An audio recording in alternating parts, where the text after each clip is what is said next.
Igbo bụrụ nze m ọzọ, ihe anyị ji bịa n'ụbọchị nke taata bụ ka anyị gụpụta mkpụrụ osisi ụfọdụ na aha Igbo ha. Ngwa ka anyị malite. Gịnị ka a na-akpọ mkpụrụ osisi a? Sugarcane. Ihe a na-akpọ ya n'olu Igbo bụ okpete. Okpete. Nke a kwanụ, ihe a na-akpọ ya bụ cucumber. Cucumber. A tụgharịrị aha bekee ya n'ihi na amaghị aha Igbo ya, atụgharịa aha bekee ya, mee ya ihe ndị olu bekee kpọrọ Igbonize, cucumber. Kedụkwanụ maka nke a? Watermelon, anyụ mmiri, anyụ mmiri. Kedu maka nke a? Garden egg, aṅara, aṅara. Kedu maka nke a? Pawpaw,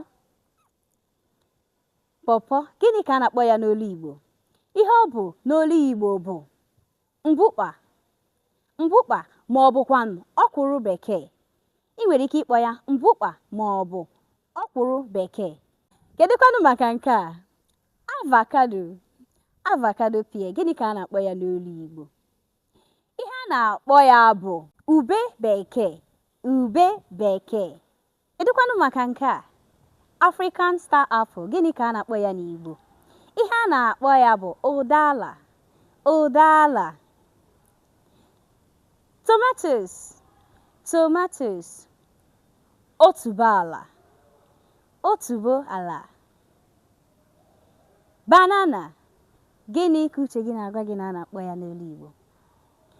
Unere, unere. Kedụkwanụ maka pineapple? Pineapple. Gịnị ka a na-akpọ ya? Nkwụaba, nkwụaba. Coconut, coconut. Akị oyibo ma ọ bụkwa akị bekee. Mango, mango. Ugiri bekee, ugiri bekee. Lime, lime.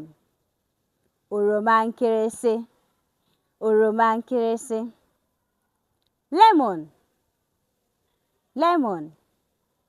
Oroma ilu ma ọ bụ oroma na-akụ ilu, oroma ilu.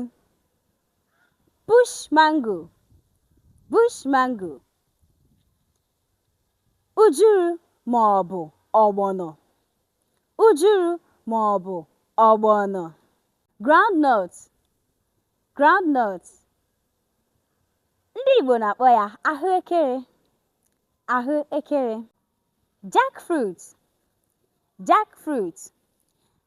A na-akpọ ya ụkwa oyibo, ụkwa oyibo. Pepper fruit, pepper fruit. Ndị Igbo na-akpọkwazi ya mmemme, mmemme. Soursop. A na-akpọ ya soursop ma ọ bụkwa ọgbakantị, soursop ma ọ bụ ọgbakantị. Ọ bụ ya ka a na-akpọ ya. Ihe ndị a anyị gụpụtara ugbu a bụ ụfọdụ mkpụrụ osisi na aha Igbo ha. Ọ bụrụ na o nwere nke ị maara, detere anyị n'ọdụ ozi. Ole n'ime ndị a m gụpụtara ugbu a ka ị zatara? Ma ọ bụrụ na o nwere nke ị chere na mụ azatachaghị, deekwazịrị anyị n'ọdụ ozi. Ma gị echefukwana ibinyere anyị aka na Igbo Class Global. Ndeewonu.